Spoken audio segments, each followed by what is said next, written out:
Bom dia a todos. Enfim, trabalho na Ale Combustíveis, né, Alessat Combustíveis, nossa razão social, e sou gerente da área de segurança da informação e infraestrutura de TI. E gostaria de compartilhar um pouco com todos e provocar a reflexão no que diz respeito aos sistemas corporativos que estão dentro das empresas. Porque hoje toda empresa, já há mais de 10 anos se fala isso, o maior ativo da empresa são as informações. E as empresas elas estão se informatizando, enfim, se digitalizando e tudo está dentro de sistemas. Mas como será que existem, como é que são esses sistemas dentro das empresas? Esse é o primeiro ponto. Porque existem muitas perguntas e muitas preocupações dos gerentes de rede, CIOs, enfim, administradores de sistema, sobre o que é inseguro. E geralmente eles estão se perguntando, onde é que está a maior ameaça do negócio? Está lá nos endpoints, será que eu preciso colocar antivírus? O cara vai lá e coloca antivírus. Ah, está nas minhas aplicações web. Ah, não, eu contratei uma boa software house para colocar, para fazer minha aplicação web. Será que meu data center está seguro? Tem, enfim, fisicamente, a parte de continuidade. Será que as minhas transações online, elas estão seguras, não estão? Será que eu tenho que me preocupar com BIOD ou eu tenho que me preocupar com redes sociais dentro da minha empresa? Então, essas são dúvidas comuns do dia a dia que, enfim, gerentes de sistemas, CIOs, administradores de rede têm se perguntado. E aí eu trago um pouco de uma pesquisa recentemente publicada, por exemplo, pela UI, que é referente a 2015, foi publicada esse ano. Enfim, só para definir que a ameaça é como potencial ocorrência de uma ação hostil proveniente de atores do ambiente externo. Essas são as definições da pesquisa deles. E vulnerabilidades é definida como a existência da possibilidade de ser atacado ou sofrer danos. E aí ele tem os níveis. Se você acha que é muito, médio, pouco, ou enfim, o que acha que é mais importante? E aí eles foram perguntando para as empresas. Foi feito globalmente essa pesquisa, né? Então, quais ameaças e vulnerabilidades mais aumentaram o seu risco de exposição?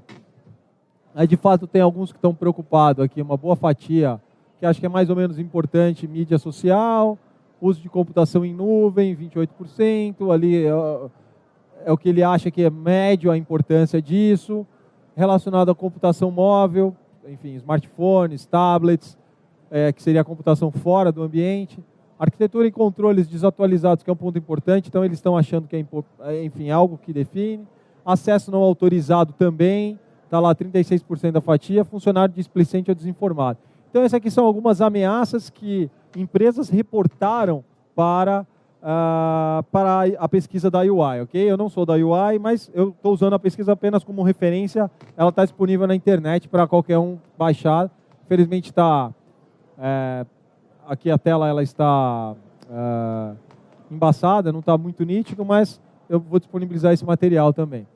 E aí, quando perguntam em ameaça, o que é ameaça para o seu ambiente? Desastres naturais, espionagem, ataque cibernético. Se a gente olhar aqui, ataque cibernético para roubar informações financeiras, ataque cibernético para interromper ou descaracterizar uma organização, né, ataque zero day. Então, existem N preocupações que a empresa ela tem hoje dentro do ambiente, que ela trabalha buscando soluções de parceiros, soluções, enfim, de fabricantes, melhorias de processos internos. Existem N ações e N preocupações dentro do ambiente. Mas eu quero chamar a atenção aqui, nessa palestra, para um item que, desde a época que eu fazia consultoria para empresas, e hoje, dentro do ambiente, eu estou há quase 3 anos aí, trabalhando na Ale, e eu, enfim, tive a oportunidade de criar essa área de segurança lá dentro e de passar a trabalhar segurança dentro de uma grande empresa, né, que, enfim, fatura aí mais de 10 bilhões de reais por ano, é uma empresa brasileira, e que a gente está trabalhando e maturando a área de segurança, que são as aplicações web. Tá?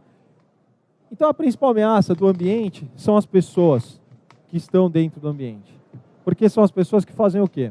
São as pessoas que instalam a aplicação, são as pessoas que criam os processos, são as pessoas que escolhem a aplicação que vai ser feita, é o ser humano que esquece, se a gente olhar aquela pesquisa anterior, é o ser humano que esquece o procedimento, é o cara que deixa a porta aberta, que faz a aplicação mal feita, e etc, etc. Então, primeiro ponto, a gente tem muita coisa para se importar e precisa ter a consciência que, como área de TI de alguma empresa, eu tenho muitas preocupações, ok? E aí vamos para uma preocupação principal, que é na contratação e uso e manutenção das aplicações que eu compro de alguém e coloco dentro do meu ambiente ou coloco na nuvem desse alguém. Mas que o mais importante é onde eu deposito as minhas informações. É onde eu me deparava quando consultor, indo para a empresa fazer consultoria, e hoje lá dentro do ambiente interno, que não deixa de ser uma consultoria, porque a gente, como área de segurança, está fazendo consultoria para a área de sistemas, que está contratando, que está implantando e que está consumindo informações. Primeiro ponto, quem aqui é da área de sistemas de empresa ou é desenvolvedor? Um desenvolvedor, dois. O resto é o pessoal de infra e de segurança. Tem alguém aqui que é CIO? Gerente de TI de uma empresa. Ok, temos um. Vamos lá. Quem conhece a OASP? Pode levantar a mão? Vamos lá, 20% da nossa audiência aqui, ok? Talvez na web muitos outros devam conhecer a OASP. A OASP é um projeto global que traz colaboração. Ele é uma organização colaborativa de pessoas no mundo que estão discutindo segurança de aplicações web, que existe há anos e que pouca gente ainda conhece a OASP. A OASP traz ferramentas como testes, tem o OASP Testing Guide, que é um guia de teste de aplicações, de segurança de aplicações. Né? E pouca gente que desenvolve, e as software houses, que a gente contrata e paga uma fortuna, milhões de reais ou de dólares para desenvolver, que vai desde uma SAP até, enfim, TOTS, que é nacional, e N outras empresas, tem N vulnerabilidades reportadas que não são corrigidas, inclusive, depois de muito tempo. E porque muitas vezes não há interesse do desenvolvedor, não há interesse do dono da software house, ou o cliente que está contratando a aplicação, ele não está preocupado com a segurança daquela aplicação. Nós estávamos há pouco discutindo num painel sobre se deve reportar ou não. Mas um ponto importante que foi falado por dentro de um dos painelistas é a segurança, ela precisa fazer parte do processo inteiro, desde a concepção, se devo contratar ou não, adotar ou não um sistema, até o momento da manutenção do sistema. E aí a OASP tem conteúdo gratuito, ferramentas gratuitas, está na internet, é disponível e pouca gente usa. Eu moro em Natal e fundei lá o capítulo da OASP em Natal. Convidamos todas as software houses para participar das reuniões e desenvolver conteúdo. Nenhuma software house compareceu. E fiz uma pesquisa junto com desenvolvedores de software house. Vocês utilizam técnicas e boas práticas de desenvolvimento seguro em aplicações? E muitas falaram que não, porque não é bem visto dentro do ambiente da software house, porque aquilo vai ocupar tempo de produção. Então, assim, aí essa software house ela pode fazer desde um simples site estático, um hot site para alguém, até colocar blog com WordPress no ar, que tem N vulnerabilidades conhecidas, usando Joomla, usando N plataformas que as empresas estão comprando, contratando, colocando seus dados dentro daquele blog ou dentro daquela ferramenta, pagando caro e ficando expostas a ataque, a defacement, enfim, a N ataques que a gente vai falar um pouco. A OASP, para quem não conhece, ela tem aqui itens que são os top 10, as principais ameaças, que vão injeção de comandos, quebra de autenticação e gerenciamento de sessão, cross-site scripting, referências para objetos externos, erros de configuração, exposição de dados sensíveis que não deviam estar expostos, funções de controle de nível de acesso, onde, por exemplo, outro dia a gente fazendo o assessment de uma ferramenta que estava querendo entrar no nosso ambiente, qualquer usuário da ferramenta, fosse ele um administrador ou fosse ele um analista, ele tinha acesso a tudo dentro do sistema, podia apagar coisas que ele não tinha direito na prática de apagar. E estava pagando caro por uma aplicação, os caras cobrando caro por algo que tinha falha. Né? Enfim, cross-site request forgeries, que são requisições forjadas, uso de componentes com vulnerabilidades conhecidas, é outro problema sério que acontece. que nesse sentido, porque, por exemplo, quem contrata o WordPress aqui, ou aí que está assistindo pela web, N vulnerabilidades são conhecidas. E sempre a gente vai olhar, o cara está com a versão do WordPress desatualizada. Por que ela foi atualizada? Porque ela tinha uma vulnerabilidade conhecida e o fabricante. Por que o Apache, o Tomcat, o JBoss, ou o Microsoft, o IS, que é o Internet Server, ele precisa ser atualizado? Porque existem falhas conhecidas, que existem atualizações que são feitas e que está lá no ar, o cara não faz e fica vulnerável. Então existem práticas que eu chamei na palestra de lição de casa, que tem guias, tem N fontes de informação para que seja feito e que a gente não tem se deparado muitas vezes com isso dentro dos ambientes, né? E aí eu vou tratar de contratação especificamente de aplicações web. O primeiro passo que a gente encontra nos ambientes é a definição de requisitos. E aí o cara paga lá uma consultoria para fazer um assessment. O que tem lá nesse assessment, gente? O setor precisa de tais requisitos, o marketing precisa disso, o financeiro precisa disso aqui, o RH precisa dessas informações. Aí você tem N requisitos, fica uma beleza. É o mapa de processos da empresa, está lá dentro dos requisitos do software, correto? E aí você nunca encontra dentro do mapa de requisitos do software requisitos de segurança. É raro. Exceto instituições bancárias ou grandes empresas aí que têm uma área de segurança já bem madura e que vai tratar disso, as pequenas, as médias e muitas vezes grandes empresas que não têm essa maturidade, elas acabam não colocando requisitos de segurança, elas vão se preocupar com os requisitos do negócio, ou da oportunidade, ou internamente da empresa. Tá? Depois ela vai selecionar, faz a prova de conceito, contrata, implantou, e aí, beleza, acabou, meu software está no ar, paguei. Quem nunca se deparou com a situação que você faz tudo isso e depois o fornecedor some? O cara some, você não tem acesso ao banco de dados, você precisa fazer uma correção, você não tem acesso. Ou então, depois que você fez tudo isso, você descobriu que um requisito básico não tinha, e aí você vai pagar uma fortuna de horas de customização, né? E aí, enfim, existem N empresas aí de desenvolvimento que eu não preciso citar nomes, mas que cobram de fato muito para te entregar algo que ele fez errado, que você descobriu depois e que não estava no requisito, que você vai ter que pagar caro para ele corrigir. E aí, eu trago uma primeira discussão, requisitos. É comum a ausência de segurança. Enfim, eu me antecipei, estava na caixinha e eu estou sem o monitor da palestra. E aí eu trago alguns temas aqui para a gente discutir que não é comum encontrar nesses requisitos e que eu penso e sugiro que todos aqui dentro dos seus ambientes passem a utilizar. Chega lá no cara do marketing, no cara dos recursos humanos, no cara de sistemas, ou no cara de TI mesmo, se for o gerente de TI ou o gerente de sistemas, que inclua o mínimo de requisitos de segurança dentro da contratação de aplicações. Tá? E o segundo desafio é, beleza, a aplicação já está instalada no meu ambiente. O que eu faço se ela já não tem nada disso? Vamos analisar as aplicações, que isso é um trabalho, por exemplo, que a gente fez. Quando eu criei a área de segurança lá dentro da Ale, existia N sistemas contratados. E qual foi o desafio nosso? Pegar esses N sistemas, fazer um assessment interno nos sistemas e aí buscar os fornecedores para melhorar o sistema. Porque a gente sabe que para corrigir é mais caro do que ele nascer bem feito, não é assim? Por isso que hoje em dia, por exemplo, se utiliza o Web Application Firewall, muitas vezes na frente das aplicações. Porque para você corrigir, é mais caro do que fazer um sistema novo, muitas vezes. Só que muitas vezes você não consegue fazer um sistema novo, porque o impacto disso dentro do ambiente é ruim, você não tem muita viabilidade.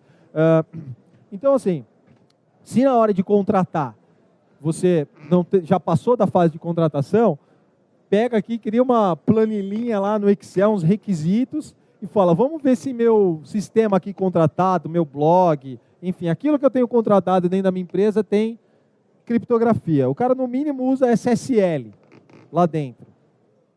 Vocês vão encontrar muita coisa que não encontram. Por exemplo, eu pratico triatlon, então, de vez em quando a gente vai para provas de corrida e tal.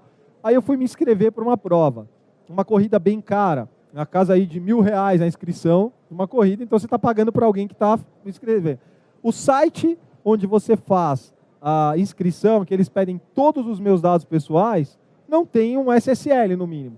Então, se não tem um SSL, você vê que já deve ter N outras vulnerabilidades naquele site. E aí eu fui reportar para o cara que eu queria fazer a inscrição, mas eu queria segurança no site. O cara me falou, não, quando você clicar em pagar, aí você vai ser direcionado para uma área segura, porque é o PagSeguro do UOL que faz. Mas e ali o meu nome, meu CPF, a data de nascimento? Tem N dados pessoais que ele não está preocupado com a minha privacidade. Né? Aconteceu isso outro dia num congresso, numa inscrição também, que eu reportei para o cara, que quando você preenchia no formulário enviar, na primeira fase, tudo passava na linha de comando, na URL. Então não tinha desenvolvimento que colocava no banco de dados. Péssimo desenvolvimento. Né? Erro primário. Então você podia ali mudar, inclusive, um parâmetro, passar um CPF falso, e passava. E eu fui reportar para o cara, ele me respondeu da mesma maneira. Não, o SSL vai ser na hora de você pagar. Só que o cara tanto da competição de esportes, que eu fui fazer a inscrição, eu estou usando isso como exemplo, mas com certeza acontece na vida de muitos nós aqui, como usuários de internet. Né? Ou, lá no congresso que eu fui, eles estão pagando caro para aquela empresa que está vendendo ou alugando aquele sistema para ele fazer a inscrição. Concordam? Tem alguém pagando, porque ninguém vai fazer um serviço e dar de graça, exceto o Eventbrite, que dá lá inscrições de graça para o evento. Mas se você cobrar, ele vai te cobrar um percentual. Ele é teu amigo se você estiver dando de graça para as pessoas a inscrição, mas se você for pagar. Mas, fora isso, eles têm N outras aplicações, de N situações, que eles fazem mal feito. Metodologia de autenticação. Pô, usar 2 fatores hoje é caro? É difícil? Você tem sites na internet que manda SMS, que pode imprimir cartões de batalha naval. Isso não é discutido geralmente dentro das empresas. Né? E aí, para piorar, ele não usa 2 fatores e ele ainda tem um padrão de senha fraco. É comum encontrar sistemas que aceitam senhas com 2 caracteres. Senhas web, seja um blog, seja uma intranet, seja um sistema, enfim, de gestão de dados que tem dentro de grandes empresas que elas estão pagando para alguém. Então, assim, eu falo com ênfase porque eu sou indignado com isso. Se tiver alguém de software house, que me desculpe, mas a software house ela ganha muito bem para desenvolver sistemas. Mas ela nem sempre está preocupada no que ela... dentro do hall de qualidades não entra a segurança dela. E aí eu invoco aos CIOs, às pessoas que são consumidores de software aqui, a começarem a exigir isso, tá, das empresas. Padrão do processo de recuperação de senha, ou até de entrega de senha. Quantas vezes você pede para recuperar a senha, chega um e-mail para você com o nome de usuário e a senha embaixo. E aí você acessa com o link do sistema, e aí você acessa e ele não te pede para mudar a senha. Sendo que uma boa prática é, de repente, ele te mandar um link para você cadastrar a sua nova senha, e de preferência separado do e-mail que vai a sua credencial, seu nome de usuário. É uma boa prática. Custa quanto a mais para o desenvolvedor fazer isso? Não custa nada. Só que não foi pensado, não foi discutido no requisito. Por isso que eu chamo a lição de casa. Isso é básico, a gente fala há anos, há 10 anos, mas ainda a gente se depara com os ambientes e com a software house entregando coisas mal feitas nesse sentido. Tá? Proteção contra brute force. Tanto é aquilo. O que é o brute force? Tentativa e erro, ataque de dicionário, de senhas. Tem muitas aplicações que depois de, a gente sugere, depois de 3, 5 tentativas, ele coloca no mínimo um CAPTCHA ali. Ele detectou que aquele IP errou 5 vezes, põe um CAPTCHA, porque você vai diminuir. I'm not a robot, não tem lá, né? Eu não sou um robô, clica, você diminui o risco de dicionários de ataque. E aí tem empresas que se juntam, permitir senhas fracas com 2 caracteres, não tem ataque de brute force. Daqui a pouco o cara vai entrar e vai invadir o sistema dele, se tiver uma motivação externa, seja de um hacker, seja de alguém que está querendo. Histórico de transações. Isso é uma coisa comum de não ter nos sistemas, muitas vezes. Sistemas contratados software house. E quando é que o cara descobre isso? Quando ele tem um problema, que ele tem algo detectado errado. E aí, porque você não pensou antes, só vai pensar depois. E aí você fala, quem foi que fez a consulta nessa tabela ou fez a tal modificação? Não tem. Aí o cara tem que pedir, talvez, para o software house fazer uma query no banco de dados para dar uma solução, mas você não tem isso dentro do sistema. Então, é um requisito importante que falta. Perfis de acesso granulares, como eu comentei agora há pouco. Enfim, criar níveis, administrador, gerente, usuário do setor tal, do setor X, do setor Y, tá? Muitas vezes, aí aqui entra para a nuvem, quando você vai colocar no ambiente externo, que é a contratação de SaaS. Você não tem o tempo não sabe o RTO, se tem backup, o RTO e o RPO, que é o tempo de recuperação e o tempo de perda de dados do seu fornecedor de aplicação. E aí, quem já não se deparou com ambientes que o cara, de repente, fala, eu quero o meu backup. Ah, não tem. Ou então a gente está fora do ar, só volta daqui 2 dias. Então você não tinha um contrato, um SLA definido com o cara, porque não pensou nisso na hora de contratar, não era um requisito, né? Local de hospedagem, enfim, você pode definir também, já que você está dando as cartas, o que você quer contratar, você pode discutir internamente. A arquitetura, e ainda por último, se você quer colocar um AF, um CDN lá na frente, que é um Web Application Firewall, ou um distribuidor dinâmico, porque são ferramentas que vão levar a segurança, aumentar a disponibilidade. Muitas vezes só vai pensar nisso depois. Ah, a aplicação está sofrendo um DDoS, aí ele vai pensar no AF, ele vai pensar enfim, num CDN. Né? Deu pau, precisa voltar ao backup, ele vai pensar no backup. Sempre você vai pensar depois. E eu digo que isso é uma lição de casa. E repito, se você já tem a aplicação contratada, faça essa avaliação nas aplicações que você tem dentro do seu ambiente. São coisas simples. E aí você vai encontrar muitas aplicações que não têm essas boas práticas. Com certeza, vocês, parando para pensar, vão encontrar ainda mais requisitos importantes que podem aumentar esse rol aqui de requisitos, ok? Enfim, aí outra situação, que é na prova de conceito. A ausência de testes é comum, não faz análise de vulnerabilidade, não faz pentest, não faz análise de código, nenhum desses 3 itens. E aí, ele não tinha requisito de segurança, não testou para segurança. Na hora da implantação, ele vai fazer o quê? Colocar um sistema no ar inseguro, né? Não faz hardening, a gente recomenda hardening de infraestrutura, setup do backup, validação, porque muitas vezes você faz o backup, mas não valida o restore, então não sabe. Então você colocou uma aplicação, pôs os dados da mais preciosa da sua empresa ali dentro e não sabe quanto tempo a empresa vai ficar fora do ar. Quem nunca viu? Outro dia eu passei 3 dias, e aí me desculpe se tem alguém da Caixa Econômica, tentando fazer uma transação na Caixa Econômica, que era pelo telefone, enfim, que eu tenho lá um apartamento lá, né, comprado na Caixa, e durante os 3 dias que eu ligava, falava que o sistema estava fora do ar. Ok? Péssimo para a imagem da empresa. Só que a Caixa já me tem como cliente, porque eu já contratei, eu estou precisando fazer uma modificação. Imagina se você está procurando vender, e você precisa daquele cliente. Ele vai no teu concorrente, porque você não sabe quanto tempo que você vai gastar para recuperar. Né? Certificação das soluções, enfim, se tem soluções de segurança implantadas. E aí, gente, um ponto que falta, e que muitas vezes também ninguém pensa, que é a manutenção. É uma outra caixinha que precisa já ser pensada antes de contratar, ou se você já tem. Porque a manutenção, ela é um ato contínuo, é a história do PDCA. Né? Plan, Do, Check, Act. Constantemente você precisa estar revalidando, porque de repente um requisito ou um teste que você fez anterior, surgiu uma nova versão, precisa de um novo teste, não precisa? Quem já não se deparou com algo que estava bom, a software house colocou uma nova versão e aí abriu uma vulnerabilidade que você não conhecia. Outro dia a gente tem um sistema que uma software house colocou uma vulnerabilidade que, por exemplo, teve uma falha na perfis de acesso. E aí perdeu-se alguns perfis de acesso. Se tivesse colocado no ar e se não tivesse testado antes, tinha exposto a empresa. Então é importante testar e pensar na manutenção. E aí eu sugiro, gestão de mudanças, não precisa ser uma grande empresa, ter selo de maturidade, CMMI, enfim, como é que é aquele? Alguma coisa BR, né? Que é o MIPS BR, enfim. MPS BR, tinha fugido, muito obrigado. O MPS BR, que são boas práticas.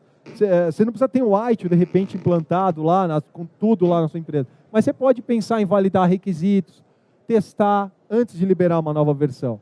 Tá? Inclusive, seja a versão do sistema, seja a atualização de infraestrutura. Fazer uma análise de vez em quando de logs.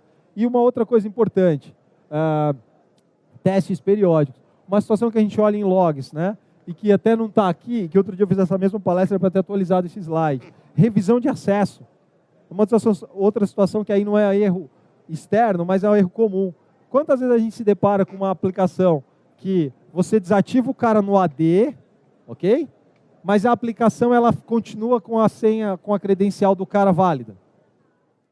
Porque você não faz validação de acesso, não tem processo de demissão. E aí isso acontece, inclusive, às vezes em médias empresas. Né? Outro dia uma empresa de compra de um plano de saúde, eu me deparei com uma situação, foi pedindo um auxílio. A compradora saiu. E eles têm um sistema de compras, de leilão reverso. A compradora saiu. Foi trabalhar no fornecedor. E não desativaram a senha dela.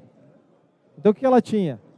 A senha da parte de compras, aí ela entrava como compras, via a melhor proposta, aí depois entrava como fornecedor e colocava o menor preço. E aí, por quê? Porque foi um processo falho de dentro da empresa, na hora de demissão. Né? Então, enfim, isso é importante. Assim, eu tinha colocado revisão credenciais. Vamos lá. E aí, enfim, é o último slide. Como referências e recomendações, né? A 27002, ela tem lá uns 200 controles que são interessantes de você olhar. Com certeza, se procurar na internet, você vai encontrar esses controles da 27002. E aí você tem controles de gestão de mudanças, de atualização, de backup, de continuidade. Que se você olhar, pô, eu tenho isso aqui, eu não tenho. E aí você vê que não tem, você vai buscar ter. Quanto custa isso? De repente, se você quiser comprar a 27002, não é caro, né? Você vai lá na BNT, compra e você tem o guia para utilizar. Os testing guides da WASP, gratuitos, estão lá. Tem ferramentas, tem guias mesmo, análise de código, enfim, tem N situações, tá, de graça. E os relatórios de segurança da indústria, que também estão mostrando onde está mais vulnerável, onde é que tem mais medo. É bem importante o consumo desse material. É importante a gente gastar tempo pensando nisso, ok? É isso. Muito obrigado, enfim, a todos. Se tiverem perguntas, não sei se tem tempo para perguntas, mas é isso que eu gostaria de compartilhar como experiência. Tempo esgotado, então, muito obrigado. Eu estou no resto do dia aí, a gente pode conversar. Obrigado a todos, pessoal. Muito obrigado, Rodrigo. Obrigado, parabéns pela apresentação.